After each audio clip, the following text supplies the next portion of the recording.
নমস্কার। শনি গ্রহ থেকে সবাই ভয় পায়। শনি গ্রহ যাদের ভালো আছে বা স্ট্রং আছে তারা তো রাজা মহারাজা হয়ে যায় এবং তার সাথে সাথে যাদের শনি গ্রহ খারাপ আছে বা তারা জানেই না যে শনি গ্রহ কী পজিশন আছে তাদের জন্য তিনটে উপায় বলছি। এই তিনটে উপায় করুন, লাভবান হবেন।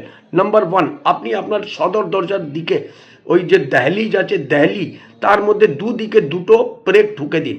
২ নম্বর হলো, যদি আপনারা শনিবার দিন একটা মধুর ছোট্ট শিশি কিনে নিয়ে এসে আপনার ঠাকুরের স্থানে যদি আপনারা রেখে দেন, পুজো অর্চনা করার পর রোববারের দিন, পরের দিন আপনারা রোববারে ওই মধু শিশিটাকে নিয়ে যদি খেতে পারেন খেয়ে নিন, না হলে কোনো গরিবদের আপনারা দান দিতে শুরু করুন, লাভবান হবেন।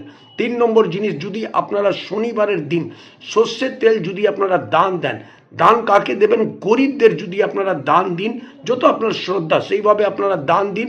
প্রত্যেক শনিবার এই উপায় করুন, লাভবান হবেনই হবেন। শনি আপনাদের রাজা করে তুলবে, শনি খুব ভালো ফল দেবে।